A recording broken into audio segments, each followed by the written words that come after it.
Fala, galera do Corujão Vascaíno, estamos de volta aqui com aqueles nossos vídeos noturnos, trazendo aquelas notícias gostosas do Vasco da Gama. Tô me recuperando da gripe, hein? Tá melhorando. Bom, gente, na noite de hoje, após os resultados aí do Campeonato Brasileiro, o Vasco entra na zona do rebaixamento. Com o empate entre Santos e Sport, o Sport que está fazendo uma força danada para cair, né? Estava ganhando por 2-0, com um jogador a mais. Conseguiu levar o empate do Santos no finalzinho. Com isso, o Santos pulou para 15 pontos e o Vasco é o 17º com 14 pontos. 2 jogos a menos em relação a alguns adversários, por conta dos jogos da Sul-Americana, né? O Vasco teve alguns jogos adiados, aí teve 2 jogos adiados. O fato é que a gente vai para esse jogo contra o Internacional nesse domingo às 18h30, bastante pressionado para sair da zona do rebaixamento. Quero começar falando em relação ao Barros. Circulou uma notícia aí que o Vasco solicitou a volta do Barros, do América Mineiro. O próprio Diniz, na coletiva, disse que o Barros ia voltar. Mas até agora o Barros continua no América Mineiro. E aí? O Barros vai ficar lá, vai voltar? Qual que é a história, afinal?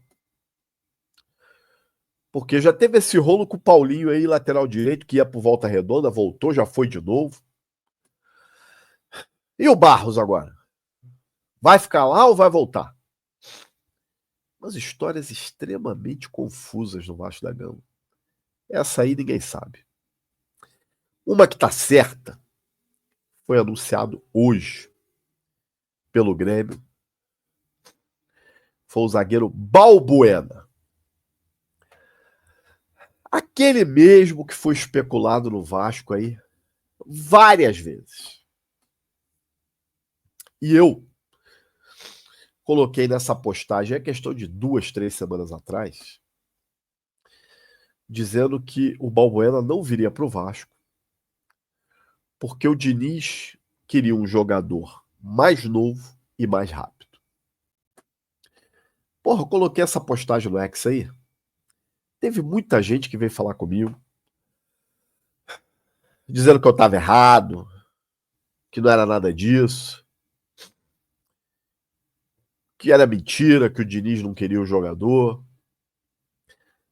O fato é o seguinte, não veio para o Vasco. Fico com a minha informação. E digo mais a vocês. O Vasco está tentando um zagueiro. 2 nomes hoje são os preferidos para virem para o Vasco da Gama. O primeiro é o Danilo Barbosa, jogador do Botafogo, cria do Vasco. Muita gente não sabe disso, mas é cria do Vasco. E o Botafogo já liberou ele para assinar com qualquer outro clube. Jogador que tem apenas 3 partidas no Campeonato Brasileiro. Então pode assumir, pode ir para qualquer outra equipe e jogar o Brasileirão ainda, porque não cumpriu as 7 partidas. O Vasco já entrou em contato com o staff do jogador e está tentando uma negociação. O Danilo, que tem sondagens de vários outros clubes no Brasil. Vários outros clubes querem o Danilo. Danilo que joga de primeiro volante, joga de segundo volante, joga de zagueiro. Para o Vasco, provavelmente seria muito mais para atuar de zagueiro do que de primeiro ou segundo volante, que o Vasco tem muitos jogadores ali para a posição. Esse é um deles. O outro, mensagem que eu também coloquei no X, não é essa aqui não, deixa eu pegar a mensagem certa, diz respeito do Kurt Zouma, ex-jogador do Chelsea. Jogador francês, 30 anos, que atuou na Premier League no Chelsea. E quando ele teve também no West Ham, em 2022, ele foi afastado porque vazou um vídeo dele espancando um gato. E aí o West Ham afastou ele. Ele estava lá no mundo árabe, salário em torno de R$800 mil. Informação que eu tenho é que o Admar entrou em contato com o staff desse jogador. E está buscando aí, quem sabe, uma negociação. Agora você vê, teve toda essa polêmica com o gato aí, que o presidente Pedrinho falou na entrevista coletiva, né? Da conta de luz lá do calabouço, gato. Esse aí espanca gato. Eu digo o seguinte, é um bom jogador, um jogador, apesar de 30 anos, muito experiente, vigor físico enorme. O cara é um armário, extremamente técnico e veloz. E aí eu coloquei essa notícia no X, que deu bastante repercussão. Agora, tem mais gente no Brasil de olho no Kurt Zouma. Um deles é o São Paulo. Conforme saiu essa notícia aí, que o Crespo, novo técnico do São Paulo, indicou o francês ex-Chelsea e é monitorado pelo São Paulo como sonhado zagueiro lateral. Por quê? Porque o Kurt Zouma também atua de lateral direito. Atuou várias vezes no Chelsea de lateral direito e lá no mundo árabe, onde ele estava jogando, muitas vezes colocaram ele na lateral também. Então, o jogador aí que tem essa valência de poder atuar na lateral. E o Vasco, hoje tem o PH como titular, né? O Paulinho tá indo por Volta Redonda, e o Vasco tá doido para se livrar do Puma Rodrigues. Trazendo o Zouma, se ele viesse, ele poderia ser aproveitado nas duas funções. E aí chega a notícia que o nosso grande Admar Lopes foi para a Europa. Isso já tem 2 a 3 dias que ele está na Europa. Essa notícia foi divulgada aí pelo pessoal do podcast Cruz Maltino. E eu fui buscar informações sobre isso também. Muita gente dizendo que ele foi lá para resolver problemas pessoais, que não tem nada a ver com o Vasco da Gama. Mas a informação que eu tive não é bem essa, não. Ele foi realmente resolver alguns problemas pessoais, mas foi também para negociar 2 jogadores. Um deles, um atacante, lado de campo. Fala-se muito desse Andrés aí, esse jogador colombiano do Lille, mas não é a única opção. E foi também em busca de um zagueiro. Eu não sei o nome do zagueiro, não sei se é o Zouma ou não é. Mas o fato é que a ideia do Admar ir para a Europa é para tentar, pessoalmente, fechar essas negociações. Eu só espero o seguinte, meus amigos. A última vez que um dirigente nosso foi para a Europa, voltou com o Lloyd. Eu só espero que o Admar, melhor dizendo, o Admar, volte com algo bem melhor do que o Lloyd.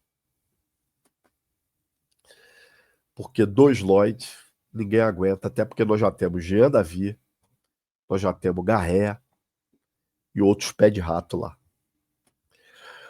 O fato é que, nesse domingo, às 18h30, nós temos o jogo contra o Internacional. Como os desfalques principais, nós temos o Coutinho, que ainda está se recuperando, o GB também, e o João Vitor, que tomou o 3º cartão amarelo. Tudo indica que a zaga vai ser Lucas Freitas e Hugo Moura. A preocupação porque é uma zaga baixa, né? Um cara que não é zagueiro, o Hugo Moura, mas atua como zagueiro, tá atuando. Eu não vejo como problema isso. O que eu vejo como problema é a estatura dos dois, né? Não são jogadores tão altos. O Diniz indica a entrada do Tietê e do Jair. O Jair um pouco mais lento, o que também me preocupa. E aqueles quatro na frente, né? O Nuno fazendo o meio, Ryan, Verratti e David. Não há muito o que fazer ali. É o que nós temos para jogar, né? Se o Diniz quisesse ser um pouco mais precavido, ele botava mais um volante ali, botava três na frente. Mas não é o estilo do Diniz, né? Para quem espera um Diniz retranqueiro, em qualquer situação vai ter que esperar deitado. Porque o Diniz é aquele tipo de técnico que ele morre atirando. Ele não se acovarda. Isso é uma grande verdade. Para alguns, é uma virtude. Para outros, é uma loucura. Eu, sinceramente, prefiro esse estilo de morrer tentando. Porque se você já enche ali o meio-campo de cabeça de área, já é para você entrar pensando de vou perder de pouco. Se ele entra com esse time aí, mesmo que seja para muitas pessoas pensar um time muito aberto, eu acho que o Vasco não tem muito o que perder nesse jogo, não. Porque o favorito é o Inter, vai jogar em casa, tem um time melhor, vive num momento melhor. O que resta ao Vasco? Tentar ir para cima e buscar uma vitória. Nas últimas partidas que nós jogamos no Beira-Rio, a gente não foi mal. Pelo contrário, a do ano passado nós ganhamos lá, com o gol do zagueiro Lincoln, que depois do gol desapareceu. Então, acho que o Vasco tem condição sim de fazer um bom jogo no Beira-Rio e ir para cima do Inter sem medo. Não é também um timaço, né? É um time que oscila bastante. O Vasco precisa dos 3 pontos para sair dessa maré de 100 vitórias e buscar uma recuperação no Campeonato Brasileiro, se afastando da zona do rebaixamento. Se perder, o negócio começa a ficar embaçado. Algo que já não está muito bom, um clima que já não está muito bom, pode ir piorando cada vez mais. Bom, amanhã, às 22 horas, ou hoje, né, quando esse vídeo for pro ar, às 22 horas, nós teremos a nossa live tradicional com a nossa bancada. Amanhã nós vamos estar com uma bancada para fazer uma espécie de pós-jogo, torcendo muito por um bom resultado do Vasco da Gama. É isso aí, meus amigos. Se você gostou desse vídeo, deixa eu travar aqui. Peço que deixe seu like, compartilhe, se inscreva no Corujão e vire membro para qualquer hora você estar numa das nossas lives aqui, debatendo comigo e também entrando lá no nosso grupo do WhatsApp. Segue a gente lá no X, @Corujão Vascaíno, e também no Instagram, Corujão Vascaíno. Um abraço, gente. Até a próxima.